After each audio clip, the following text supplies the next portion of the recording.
अहोबकीयम स्तनकालकोटम। बकरी यानी पूतना, पूतना भगवान को मारने के लिए आई थी। कैसे? अपने स्तनों में कालकूट नामक विष लगा करके भगवान को मारने आई थी।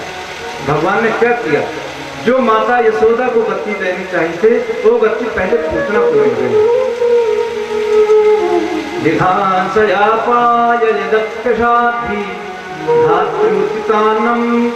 जो धात्री अर्थात माता यशोदा को जो गति मिलनी चाहिए थी वो पहले पूतना को गति दे दी।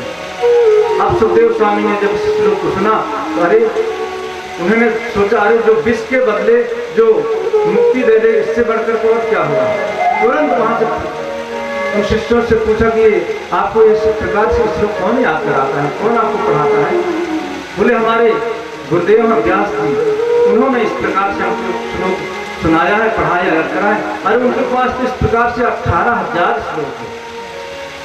सुखदेव ने कहा व्यास जी तो मेरे पिता ही, वो तो मुझे जरूर सुनाएं, मुझे जरूर पढ़ाएं, मुझे जरूर याद कराएं। वहां तुरंत दौड़ कर क्या सुखदेव स्वामी पिताजी से कहते, पिताजी आज मुझे जो आपने अपने शिष्यों को याद कराया है वो मुझे नहीं, मैं भी पढ़ना चाहता हूँ। व्यास जी ने चलो आज चलते हैं, युद्ध क्षेत्र में चलते हैं, देखते हैं कितने वीर आज मारे गए हैं, कौन कौन से आज वीरों को सदगति प्राप्त हुई है। भगवान उस शिविर से उठा करके ले जाते हैं युद्ध स्थल में अर्जुन आदि पांचों पांडव, और उसी दूसरे शिविर में पांचों पांडवों के पुत्र लेते हुए थे, उसी आकृति, उसी स्वरूप की, उसी लंबाई चौड़ाई में। रात्रि का समय था, अंधेरा था। अश्वत्थामा ने आग देखा था और तलवार लेकर के पांचों पांडवों के पुत्रों को सिर अलग कर दिया, धड़ अलग कर दिया शरीर से, और लेकर के अपने मित्र के पास गए और कहा लो मित्र मैं तुम्हारा प्रिय कार्य करके ले आया हूँ, लो। दुर्योधन ने कहा ले तो आए, ठीक है। दुर्योधन को विश्वास नहीं हुआ कि अरे इतने वीर और उनके सिर को इतने आसानी से अलग करके ले आए। दुर्योधन ने कहा ले आए तो ठीक है। मेरा परम शत्रु तो मेरा था कि हमारे कुल में कोई बचा ही नहीं, और दुर्योधन मृत्यु को प्राप्त हुआ। इधर पांचों पांडव श्री कृष्ण के साथ आते हैं अपने शिविर में और देखते हैं दूर से कि शिविर से दो रक्त की धार बह रही है, और जैसे ही देखा कि रक्त की धार बह रही है, अंदर गए जाकर के देखा तो पुत्रों के धड़ शरीर पड़ा हुआ। तब माता शिशूनाम निधनम सुतानाम वीरेण सम्य घोरम परितप्यमाना तदत्रुदावास्पदनं कुलाक्षी तां सांत्वयन्नाह किरीटमाली। सभी लोग रुदन करने, माता द्रौपदी छाती पीट पीट करके रोने लगी कि मेरे निरपराध बालकों को किसने मार दिया, क्या बिगाड़ा था मेरे बालकों ने किसी का। भगवान ने कहा यह कार्य अश्वत्थामा का है। तुरंत अर्जुन को लेकर के भगवान रथ में चढ़ करके चले जाते हैं, अश्वत्थामा का पीछा करते हैं। अश्वत्थामा भाग रहा, पीछे पीछे अर्जुन जा रहे हैं, कृष्ण रथ को हाँक रहे हैं। और देखा अश्वत्थामा ने कि अब मैं बचूंगा नहीं, तो उसने ब्रह्मास्त्र छोड़ दिया। ब्रह्मास्त्र एक अमोघ शस्त्र था जिसकी काट सिर्फ अश्वत्थामा जानता था। द्रोण ने अपने पुत्र को बड़ी जबरदस्ती से सिखाया था। अश्वत्थामा को सिखाना नहीं चाहते थे द्रोण, वो जानते थे कि ये इसका दुरुपयोग कर सकता है शक्ति का, फिर भी सिखा दिया पुत्र का पुत्र स्नेह बस। और आज उसी अमोघ शस्त्र को, ब्रह्मास्त्र को अश्वत्थामा ने चला दिया। जैसे उस ब्रह्मास्त्र को चलाया कि अर्जुन जमने लगे, संपूर्ण संसार में मानो ऐसा होने लगा कि मानो प्रलय आने लगा। अर्जुन ने कहा भगवान ये क्या हो रहा, मैं तो जल रहा हूँ, ऐसा क्यों हो रहा। भगवान श्री कृष्ण ने कहा कि अश्वत्थामा ने ब्रह्मास्त्र का संधान कर दिया, ब्रह्मास्त्र छोड़ दिया है। अब उसकी काट यही है कि तुम भी ब्रह्मास्त्र छोड़ो। तब भगवान ने ब्रह्मास्त्र का उपदेश किया अर्जुन को, और अर्जुन ने भी ब्रह्मास्त्र छोड़ दिया। दोनों टकराए और दोनों वहीं समाप्त हो गए। और तुरंत अश्वत्थामा को पकड़ लिया अर्जुन ने। भगवान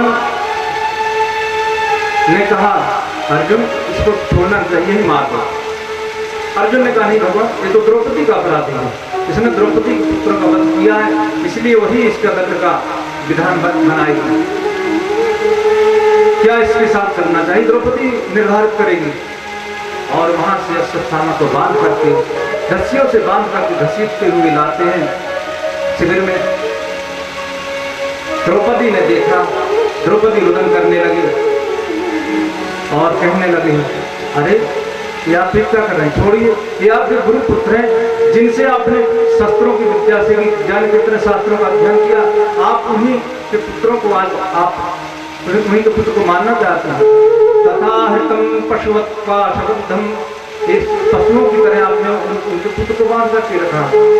वाचचा सहन्तस्य वन्दनानयनं सती मुच्यतां मे स ब्राह्मणो नितराम। अरे आपके गुरु के समान ही तो है, आपको छोड़ दीजिए, मुच्यताम इसको छोड़ दीजिए, इनको मारना उचित नहीं है। इनको मारने का मतलब है कि गुरु का वध। अरे मैं तो अब रो ही रही, मैं तो कष्ट भोग ही रही। मारो दीदस्य जननी गौतमी पति देवता, मैं तो रुदन कर ही रही हूँ, रो ही रही। मेरे कारण इनकी माँ क्यों रोएगी, क्यों रोएगी, इसलिए आप इनको छोड़ दीजिए। बड़ी दुविधा में सब लोग पड़ गए कि अब क्या करें। द्रौपदी कह रही, छोड़ दो। भीम ने कहा, छोड़ना नहीं चाहिए, इस आतताई को छोड़ना चाहिए, इसने निरपराध बालकों को मारा है, इसको तो छोड़ना उचित ही नहीं है। युधिष्ठिर कह रहे हैं कि जो शास्त्रों में लिखा वो करना चाहिए। अर्जुन बड़ी दुविधा में पड़ गए। भगवान कुछ बोली नहीं, भगवान मौन होकर के खड़े हैं। क्या किया जाए। ब्रह्मबंधुर्नहत्कंप्या आतताई वधारणः मयि को भयमां नातं परिपाहि अनुशासनम्। अर्जुन ने भगवान से कहा, भगवान आप ही कुछ निर्णय अपना दीजिए ना कि क्या करना चाहिए इसके साथ। भगवान श्री कृष्ण ने कहा, देखो अर्जुन, ब्रह्मबंधुर्नहत्कंप्या, ब्राह्मण अगर कितना भी आतताई, कितना भी दुष्ट है, उसका वध करना नहीं चाहिए, परंतु अगर आतताई है तो उसको छोड़ना भी नहीं चाहिए। तब क्या करें। अर्जुन बड़ी दुविधा में पड़ गए। भगवान से कहा, भगवान ये आप क्या कह रहे हैं, कुछ स्पष्ट है, अपना निर्णय दीजिए ना। तब भगवान ने कहा, सुनो, वपनम द्रविणादानं स्थाना निर्यापणं तथा एष हि ब्रह्मबंधुर्न आतताई वधारणः। वपनम द्रविणादानं स्थाना निर्यापणं तथा, अगर आतताई ब्राह्मण जी है तो उसको तो छोड़ना न चाहिए, उसको मारना न चाहिए। तो उसके साथ क्या करना चाहिए, उसका बोले कि सभा से निकाल देना चाहिए, उसका मुंडन कर देना चाहिए, शिरच्छेदन कर देना चाहिए।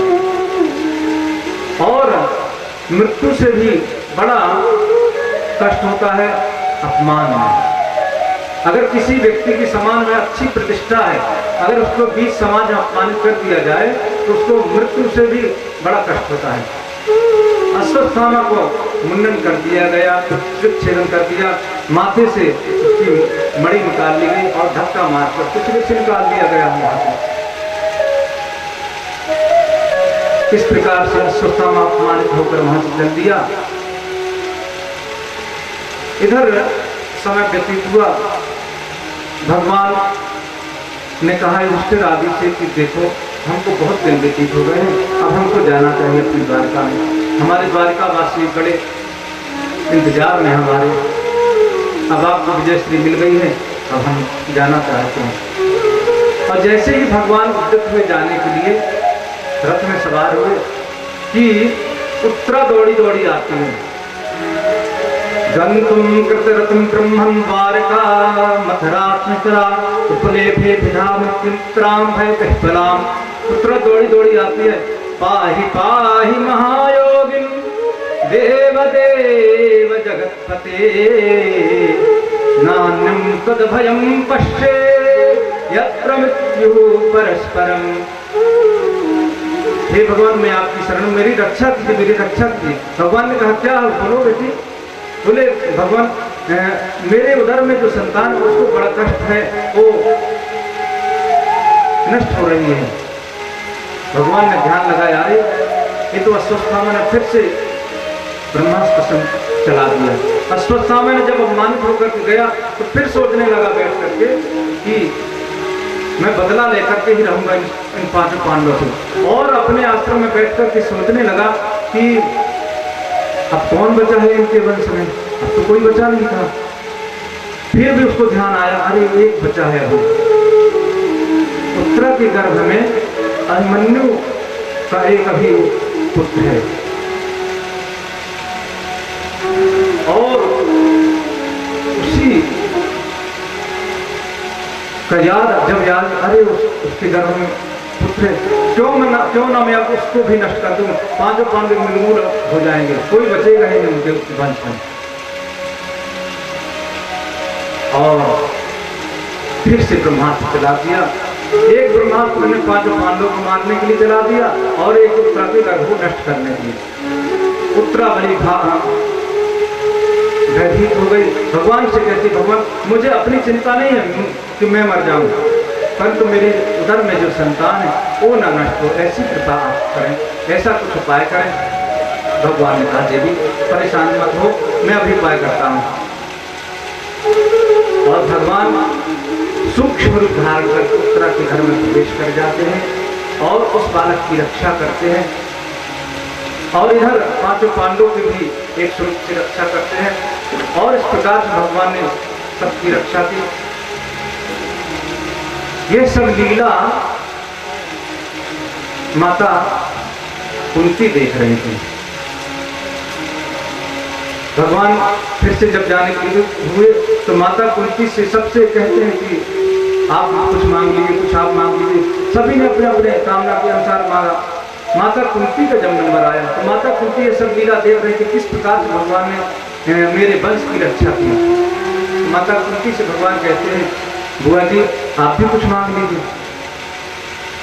तब माता कुंती कहती थी मैं क्या मांगू आपसे, मैं आज तक आपको अपना भतीजा मांगती थी, परंतु आप वो नहीं है जो मैं सोचती थी। नमस्ते पुरुषम पाद्यम प्रत्यय पुरुषम परम। आप आज प्राण पुरुषोत्तम है, मैं आपसे क्या मांगू, आप तो साक्षात नारायण हैं। इस प्रकार से कुंती ने भगवान की स्तुति की। और भगवान कहते नहीं हुआ मैं आपको कुछ देना चाहता हूँ, आपने जाने कितने कष्टों को सहा है अपने अपने बालकों को पालने में, उनका पालन पोषण किस प्रकार से आपने कितने कष्ट से किया है, मैं आपको कुछ देना चाहता हूँ। तब माता कुंती कहती है अगर आप देना चाहते ठीक है, एक ही बात वरदान का क्या विपदः सन्तु नः शश्वत् तत्र तत्र जगद्गुरो भवतो दर्शनं यच्चाद पुनर्भव दर्शनम्। प्रभु अगर आप मुझे देना चाहते हैं तो एक वरदान दीजिए, क्या मुझे विपत्ति दीजिए। क्यों? भगवान ने कहा नहीं हुआ, मैं आपको विपत्ति नहीं दे सकता हूँ। माता कुंती ने कहा नहीं, क्यों? क्योंकि विपत्ति में ही आपका स्मरण बना रहता है।